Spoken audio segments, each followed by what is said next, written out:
देखिए, आज हम लोग फंक्शन ऑफ मैनेजमेंट करते हैं, है ना, प्रबंध के कार्य।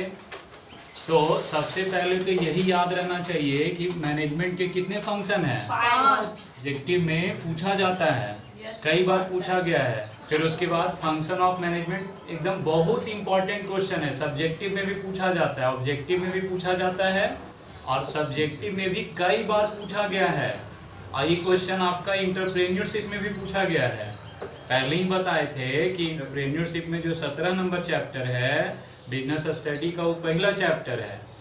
तो अगर बिजनेस स्टडी का पहला चैप्टर हम लोग पढ़ते हैं तो बिजनेस स्टडी तो हम लोग कंप्लीट कर ही रहे हैं, और साथ ही साथ इंटरप्रेन्योरशिप का भी 3-4 क्वेश्चन आपका इससे बन जाएगा। लगभग 10 नंबर इंटरप्रेन्योरशिप में इस चैप्टर से होगा, 12 से 15 नंबर आपका इस चैप्टर से बिजनेस स्टडी में आता है।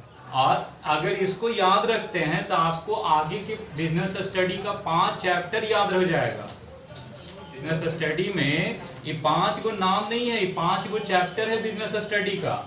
Chapter number 4 planning, chapter number 5 organising, chapter number 6 staffing, chapter number 7 directing, फिर कंट्रोलिंग। अगर आज इन 5 का मतलब हम लोग समझ लेते हैं तो 5 चैप्टर का ओवरव्यू आपको आज ही मिल जाएगा।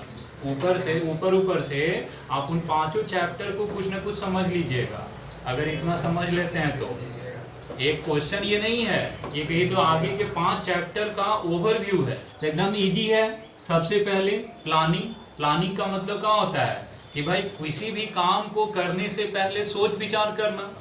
आदमी कोई भी काम करता है, हम आप कोई भी आदमी कोई किसी भी तरह का काम करते हैं तो हम लोग क्या करते हैं, सबसे पहले उसके बारे में सोचते हैं। सबसे पहले तो यही आप सोचेंगे ना कि क्या करना है, व्हाट टू डू, है ना, कब करना है, कहाँ करना है, कैसे करना है, उसको करने के लिए किन किन चीज़ों का जरूरत पड़ेगा, चीज़ों को कहाँ से हम लोग जुटाएंगे, ये सब सोचेंगे ना।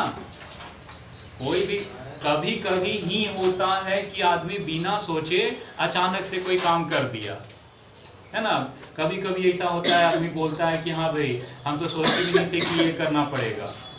लेकिन ज़्यादातर आदमी काम कैसे करता है, सोच समझ के ही, है ना। तो यही किसी भी काम को करने से पहले, thinking in advance before doing any work, किसी भी काम को करने से पहले सोच विचार करना ही क्या कहलाता है, नियोजन कहलाता है। क्या है, हम लोग सोच विचार कर लिए, तो भाई सोच विचार करने के बाद सिर्फ सोचने से तो नहीं काम आपका हो जाएगा। अब जिस काम को आप करने के लिए सोचे हैं, उस काम को करने के लिए आपको कुछ न कुछ चीज़ों का जरूरत पड़ेगा। तो अब उन सब चीज़ों को जुटाना, आपको आपके काम को करने के लिए जिन जिन चीज़ों का जरूरत है उन चीज़ों को जुटाना, है ना। असेंबलिंग मतलब क्या होता है, असेंबल मतलब क्या होता है, जुटाना, कलेक्ट करना, कलेक्टिंग। असेंबलिंग बोलिए मतलब, सिंपल मतलब कलेक्टिंग, कलेक्ट करना, इकट्ठा करना, एक जगह करना। कि क्या एक जगह करना, जिन चीज़ों का आपको जरूरत है, आवश्यक, है ना, रिक्वायर्ड।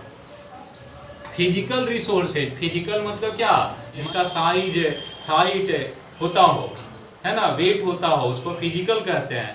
जैसे आपका पैसा, मनी, मटेरियल, मशीन। हम लोग बिजनेस का एग्जांपल लिए हैं, हम लोग बिजनेस वाला, बिजनेस करना है उसको लेकर के, बिजनेस को लेकर के एग्जांपल लिया। अगर पढ़ाई का एग्जांपल लीजिएगा तो किताब हो गया, कॉपी हो गया, कलम हो गया, ये सब चीज़ आप जुटाइएगा ना। जो आपको उस कोर्स से को करने के लिए जो जो बुक चाहिए, कॉपी, पेन, अगर ऑनलाइन क्लास करना है तो भाई मोबाइल, ये सब चाहिए, या टैब, ये सब को जुटाना होगा ना, तब ना आपका काम होगा।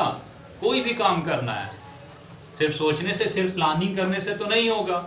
उस काम को करने के लिए अब क्या है, जिन जिन चीज़ों का जरूरत है उन चीज़ों को जुटाना क्या कहलाएगा, ऑर्गेनाइजिंग कहलाएगा। फिर क्या है, फिर मशीन, मटेरियल, ये सब खाली जुटा लेने से नहीं, जैसे किताब कॉपी जुटा लेने से नहीं होता है। आपको एक टीचर भी चाहिए, एक आदमी भी चाहिए आपको आपके काम में मदद करने के लिए, एक आदमी, एक से ज़्यादा आदमी। वैसे ही बिजनेस में भी आपको तरह तरह के स्टाफ का जरूरत पड़ेगा। तो आप मनी मटेरियल तो अपने यहाँ जुटा लिए, लेकिन मनी मटेरियल जुटा लेने से कुछ नहीं हो जाने वाला है, सिर्फ सोचने से कुछ नहीं हुआ। फिर सोचने के बाद आगे बढ़े, चीज़ों को जुटाए, फिर चीज़ों को जुटा लेने से सिर्फ नहीं होगा, अब उस चीज़ों से काम लेने के लिए आपको स्टाफ चाहिए। तब जो भी स्टाफ चाहिए है ना, वो स्टाफ को जुटाना, फिजिकल रिसोर्स जुटाना, भौतिक संसाधन जुटाना, है ना, भौतिक बोलिए, बीपीए बोलिए, रुपया पैसा, मशीन मटेरियल, ये सब ऑर्गेनाइजिंग कहलाएगा। और ह्यूमन रिसोर्स जुटाना, मानवीय संसाधन, हम यहाँ लिख भी दिए हैं। मानवीय संसाधन मतलब क्या, मनुष्य, कर्मचारी, स्टाफ, है ना, इंग्लिश में भी सब लिखा हुआ है, वो एकदम ट्रांसलेटेड है। जो इंग्लिश है एकदम उसी को हिंदी में ट्रांसलेट किए हैं, कोई भी वर्ड इधर उधर नहीं है। तो क्या है कि भाई मनुष्य सिर्फ मशीन मटेरियल रखने से नहीं होगा, मनुष्य भी चाहिए, तो उनको अब जुटा लिए, अपने यहाँ संस्था में काम पे रख लिए, तो ये स्टाफिंग हो गया। अब क्या है, स्टाफ भी आप क्या आ गया, मशीन मटेरियल भी आ गया, स्टाफ भी आ गए। अब उनको बताना होगा ना सबको कि आपका ये काम है, आप ये काम कीजिए, तो आप ये काम कीजिए, तो आप ये काम कीजिए, सबको बताइएगा, तब ना लोग काम शुरू करेंगे। तब लोगों निर्देश देना कि भाई आप ये, आपका ये काम है, आपको इस काम के लिए रखा गया, आप ये काम कीजिए, तो आप ये काम कीजिए। फिर जो डेली रूटीन वाले काम है उनके लिए डेली वर्कर को बताना पड़ता है कि आज आप इस मशीन पे नहीं, आप आज उस मशीन पे काम कर लीजिए, है ना। आज मोहन नहीं आए हैं तो राम को बोल रहे हैं कि आप मोहन की जगह पे काम कर दीजिए आज, है ना। आज थोड़ा ज़्यादा ऑर्डर आ गया, आज थोड़ा 2 घंटा सबको ओवर टाइम कर दीजिए, ऐसे सबको बताना होगा डेली। या फिर जो परमानेंट वर्कर हैं उनको एक बार बता दिए, वो अपना परमानेंट उसी काम में लगे हुए हैं। जो डेली जिनका वर्क, जो डेली वर्कर होते हैं उनका डेली काम चेंज होता है ना, उनको डेली अनुसार बताना होगा। ये सब जो इंस्ट्रक्शन देने का काम होता है वो कौन करता है, लो लेवल मैनेजमेंट, सब सुपरवाइजर फोरमैन करेंगे ये सब काम, इंस्ट्रक्शन देना, देख रेख करना, है ना। वर्कर लोग को इंस्ट्रक्शन देना कि काम शुरू करो भाई, आपका ये काम है तो आपका ये काम है, ये सब करो। फिर जब वो काम शुरू कर देंगे तो उनको कहा है, उनको देख रेख करना होगा, सिर्फ काम बता देने से नहीं होता है। काम जब वो लोग करने लगेंगे तो उनको देखना भी पड़ेगा। बहुत सारे वर्कर होते हैं कि ना देख रेख करिएगा तो लापरवाही बरतेंगे, मटेरियल बर्बाद करेंगे, समय बर्बाद करेंगे, काम स्लो से करेंगे। तो वो सब भी देखने से ये फायदा हो कि वो आपके देख रेख में अच्छे से काम करेंगे, प्लस मटेरियल वगैरह बर्बाद नहीं होगा। फिर साथ में क्या होता है, देख रेख करने से ये भी फायदा होता है, ये पता चलता है कौन अच्छा से कर रहा है, कौन खराब कर रहा है। जो अच्छा कर रहा है उनको भाई थोड़ा बढ़ा करके मजदूरी देने का कोशिश करेंगे, जो खराब कर रहे हैं उनको नॉक करेंगे, वार्निंग देंगे कि आप थोड़ा स्पीड बढ़ाइए, थोड़ा अच्छे से काम कीजिए। तो ये सब देख रेख सिर्फ काम बता देने से नहीं होगा, सिर्फ इंस्ट्रक्शन दे देने से नहीं होगा, है ना। जैसे हमने ठेका पे अगर दे देते हैं काम घर बनाने के लिए, तो खाली दे देने से नहीं होगा, उसको देख रेख भी करना चाहिए। तो कहा है कि भाई इंस्ट्रक्शन दे दिए, इंस्ट्रक्शन देने के बाद छोड़ नहीं दिए। अभी जब वो लोग काम करने लगे ना, जब वो लोग काम कर रहे हैं, काम करने से जब वो कर रहे हैं तभी देखना है, इन्हें कि खत्म कर दिए तब देखने से क्या फायदा। काम कर रहे हैं तो साथ ही साथ देखते भी रहना है। सुपरविजन मतलब क्या हुआ, देख रेख करना। फिर क्या है, मोटिवेट करना। जो आपके वर्कर जो थोड़ा लग रहा है कि भाई अच्छे मन नहीं लग रहा उनको काम करने में, तो उनसे थोड़ा बातचीत करना, उनको मोटिवेट करना कि हाँ भाई जो अच्छा कर रहा है उनको सैलरी बढ़ा के, मजदूरी थोड़ा बढ़ा के देना। इससे क्या होगा, वो तो मोटिवेट होंगे ही होंगे, उनको तो मन बढ़ेगा ही कि हाँ भाई हम और अच्छा करें। और उनको देखा देखी जो अच्छा नहीं कर रहा उनको भी मोटिवेशन मिलेगा, उनको भी लगेगा कि देखो वो अच्छा कर रहा है तो उसको बढ़ा के मजदूरी मिला, हम भी अगर अच्छा करेंगे तो हमको बढ़ा के मिलेगा। तो चाहे तो शाबाशी, मोटिवेशन 2 तरह से होता है, ये सब हम लोग पढ़ेंगे, विशेष रूप से सबका ही चैप्टर आएगा तो डिटेल में वहाँ भी पढ़ेंगे। मोटिवेशन ऐसे 2 तरह से, किसी को भी 2 तरह से मोटिवेट किया जाता है। एक कहलाता है फाइनेंशियल और दूसरा नॉन फाइनेंशियल।